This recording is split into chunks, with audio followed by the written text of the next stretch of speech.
तो आप लोगों का स्वागत है एक और नई स्टोरी में। एंड मैं बहुत टाइम बाद वीडियो बना रहा हूँ, तो शायद मेरी स्टोरी टेलिंग थोड़ी अजीब लगे आपको, तो उसके लिए सॉरी। तो कल रात को मैं ऐसे स्टोरीज ढूंढ रहा था एंड सडनली मुझे ये वाली स्टोरी मिली जो कि काफ़ी ज़्यादा हॉरिफाइंग के साथ साथ कन्फ्यूजिंग भी है। सो ये स्टोरी एक लड़के की जो अपनी फैमिली में एक लौता पोता है एंड जिसकी एक नॉर्मल लाइफ चल रही है। एंड मैं पहले बता दूँ, ये लड़का जो है ये अमेरिका में रहता था, बट ये इंडियन था। इसका नाम राहुल था, ठीक है। एंड वो अपनी फैमिली के साथ रहता है जिसमें उसकी मॉम डैड साथ में रहते थे एंड उसकी दादी एंड अंकल अलग घर में रहते थे। इसमें कोई नई बात नहीं है बिकॉज बाहर की कंट्रीज़ में ये काफ़ी कॉमन है। एंड राहुल अभी एक कंपनी में जॉब कर रहा था एंड अपना काम कर रहा था। सो सब कुछ नॉर्मल चल रहा था जैसे हर फैमिली में चलता है। लेकिन एक दिन जब राहुल ऑफिस में होता है एंड उसे अपनी मॉम का कॉल आता है कि उसकी दादी किचन में ऊपर से गिर गई है, जिसकी वजह से उनके घुटने फूट गए हैं और पैर के यहाँ से अच्छा खासा घाव हो गया है। उसकी मॉम ने बताया कि उसकी दादी और उसके अंकल उनके साथ में एम्बुलेंस में है एंड वो उन्हें हॉस्पिटल लेकर जा रहे हैं। एंड उसे अपनी दादी की दर्द में चिल्लाने की आवाज़ आ रही थी, तो उसने अपनी मॉम से कहा कि वो अभी हॉस्पिटल आ रहा है। बट उसकी मॉम ने उसे मना किया कि वो अपना काम पर ध्यान दे। उसकी मॉम और उसके अंकल है उसकी दादी का ध्यान रखने के लिए, नहीं तो उसका बॉस उसे जॉब से निकाल देगा। एंड उसकी मॉम उसकी दादी की कंडीशन के बारे में उसे अपडेट देती रहेगी। सो उसने वेट किया एंड राहुल अपनी दादी से काफ़ी ज़्यादा अटैच था। एंड यूजुअली हमारे इंडियन फैमिलीज़ के बच्चे होते ही है, भले ही वो बाहर भी हो या कहीं भी हो, और वैसे बाहर के बच्चे भी होते हैं। सो उसकी दादी बिल्कुल एक टिपिकल इंडियन दादी की तरह थी जिन्हें हर प्रॉब्लम्स का सोल्यूशन पता होता था। सो राहुल को पता था कि उसकी दादी के लिए ये कोई बड़ी बात नहीं है। सो वो अपना काम करता रहा एंड फ़ोन का वेट करता रहा। बट उसकी मॉम ने उसे पूरे दिन कॉल नहीं किया जब तक वो घर नहीं आ गया। एंड जब वो घर आया तो उसे कॉल आया एंड उसकी मॉम ने बताया कि अब वो होश में है, उसकी दादी जो है अब वो होश में है एंड ठीक है। उसकी मॉम ने बताया कि उन्हें सर्जरी की ज़रूरत पड़ेगी क्योंकि उनके घुटने में जो घाव है एंड जो उनके नीचे पैर में जो घाव है उसके लिए उन्हें सर्जरी की ज़रूरत पड़ेगी। सो उसने अपनी मॉम को अपनी दादी से बात कराने को कहा एंड उसकी मॉम ने उसकी दादी के कान पर फ़ोन लगाकर बात करवाई। तो राहुल ने बताया कि वो उनसे कितना प्यार करता है एंड वो उनसे मिलने आएगा जब वो डिस्चार्ज होगी। उसकी मॉम ने उसे कहा कि दादी को सर्जरी की ज़रूरत है तो उन्हें ले जाया जाएगा। उसकी दादी हाफते हाफते बोली, मैं ठीक हूँ बेटा, मुझे देखने आना, जब मैं घर जाऊँगी हम लोग साथ में कार्ड्स खेलेंगे। राहुल को अपनी दादी की बात सुनकर राहत मिली और उसने अपनी दादी से प्रॉमिस किया कि वो ज़रूर आएगा एंड उसने फ़ोन रख दिया। उसी नेक्स्ट वीक में वो हॉस्पिटल से डिस्चार्ज हो गई एंड उनकी सर्जरी भी सक्सेसफुल रही। लेकिन उनके पैर में एक इन्फेक्शन हो गया जिसके बारे में राहुल को पता नहीं था। सो जब उसकी दादी घर आ गई तो ब्रॉक फाइनली अपनी दादी से मिलने जाने वाला था। सो उसने घर पर अपनी दादी के लिए सूप बनाया एंड वो उसे लेकर दादी के घर पहुंच गया। एंड जब वो पहुंचा तो उसने वो सूप अपनी मॉम को दिया एंड उसकी मॉम उसकी दादी को स्पून से पिलाने लगी एंड वो स्पून में से सूप गिर गया एंड उसकी मॉम ने कहा, क्या मम्मी आपने फिर से गिरा दिया। बट इस पर उसकी दादी का कोई भी रिएक्शन नहीं मिला। राहुल को लगा कि ये सब मेडिसिन के डोज की वजह से हो रहा है, लेकिन रियलिटी में कुछ और ही था। तो राहुल ने उन्हें नहीं जगाया एंड वो 2 घंटे वहीं बैठकर जाने लगा। उसकी मॉम ने उसे गेट के पास खड़े होकर कहा, बेटा वो ठीक हो जाएंगी, चिंता मत करो, मैं और तुम्हारे अंकल उनका पूरा ध्यान रख रहे हैं। सो वो वहाँ से चला गया। बट रास्ते में उसे काफ़ी अजीब फील हो रहा था, बट उसने उसे इग्नोर किया और कहा कि दादी जल्दी ठीक हो जाएगी। सो वो अपने काम पर बिज़ी हो गया एंड वो 2 हफ्ते बाद फिर से आया। उसकी मॉम ने बीच में वहाँ से लीव ली थी काम की वजह से, सो उसके अंकल ने ही वहाँ की देखभाल की हुई थी। बट अब जब राहुल वहाँ पहुँचा तो उसके अंकल ने डोर ओपन किया एंड उसे वहाँ से जाने को कहा। राहुल ने बताया कि उस टाइम उसे काफ़ी अजीब सी स्मेल आ रही थी डोरवे से, किसी सेंट की जो काफ़ी अजीब था। एंड उसके अंकल ने कहा कि तुम्हारी मॉम अंदर साफ़ सफाई करना बंद नहीं करेगी, तुम जाओ, हमने यहाँ सब संभाल रखा है, तुम जाओ नहीं तो तुम्हें इन्फेक्शन का ख़तरा हो सकता है। उसने अपने डैड से कंप्लेन किया बट उसके डैड ने उन्हें डिफेंड करते हुए कहा कि वो लोग काफ़ी क्लोज हैं ना तुम्हारी दादी के, इसलिए वो ऐसा बिहेव कर रहे हैं। सो थोड़े दिन बाद राहुल की दादी का 89th बर्थडे था एंड अब उसने फ़ोन लगाकर पूछने के बजाय सीधे गिफ्ट लेकर जाने का फ़ैसला किया।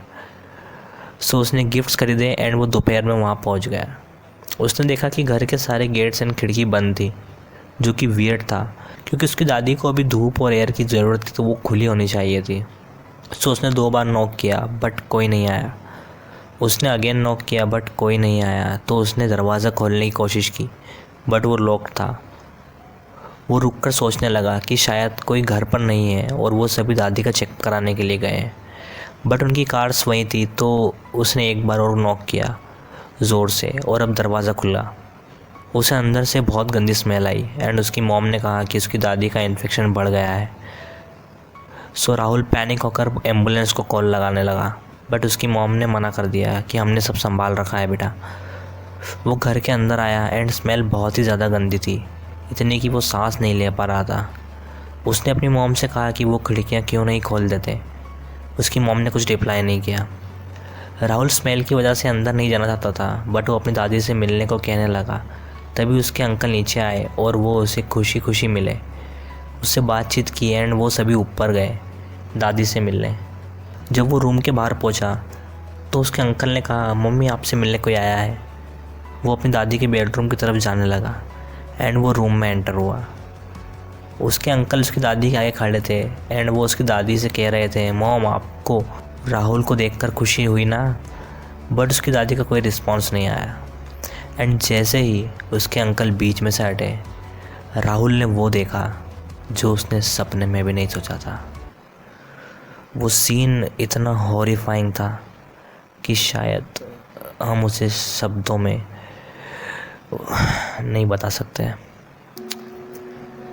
राहुल पूरी तरह जम गया एंड पूरा काँप गया जब उसने अपनी दादी को देखा।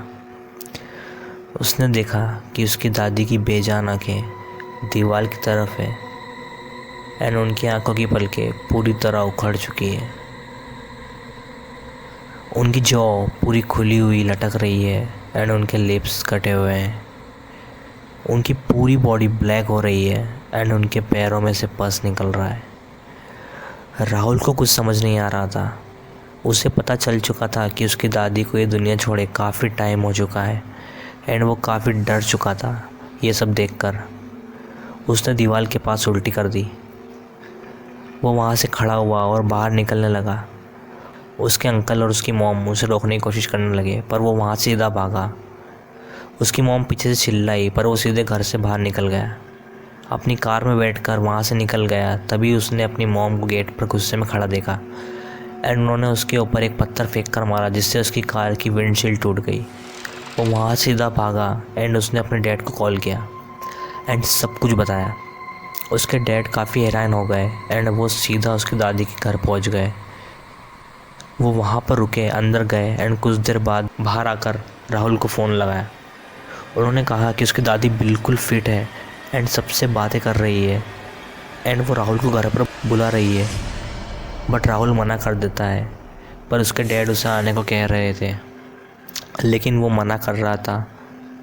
तभी उसे अपने डैड की चीख सुनाई देती है एंड फ़ोन कट हो जाता है। राहुल काफ़ी ज़्यादा डर जाता है एंड वो सीधा पुलिस स्टेशन जाता है एंड पुलिस को सब कुछ बताता है।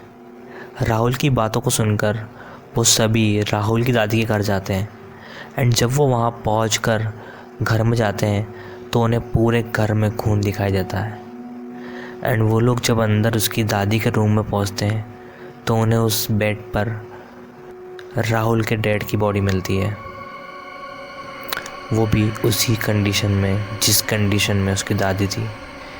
एंड उनकी बॉडी को देखकर कोई भी यह बता सकता था कि इन्हें मरे 4 हफ्ते से ज़्यादा हो चुका है।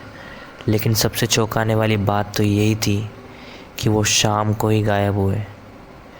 जब राहुल ने फ़ोन पर उनकी चीख सुनी, उस पूरे घर में उनके अलावा ना तो उसकी दादी थी, ना उसकी मॉम और ना ही उसके अंकल। इस सब ने राहुल को डरा कर रख दिया और वो पागल सा हो गया। राहुल ने वो शहर छोड़ ही दिया और वो अभी एक मेंटल हॉस्पिटल में ट्रीटमेंट ले रहा है। पुलिस ने बहुत कोशिश की पर ना तो कोई क्रिमिनल मिला और ना ही राहुल की फैमिली मेम्बर्स। एंड ये स्टोरी काफ़ी ज़्यादा हॉरिफाइंग है क्योंकि राहुल की फैमिली मेम्बर्स कहाँ गए, क्या उनके साथ कुछ बुरा हुआ या किसी को नहीं पता। So hey guys, that is for today's video and ये थी हमारी स्टोरी। सो आपसे बस मैं एक ही रिक्वेस्ट करना चाहूँगा कि प्लीज़ वीडियो को लाइक करें एंड चैनल को सब्सक्राइब करके जाएं, ताकि आगे जाकर हम भी कुछ बड़ा कर पाएँ।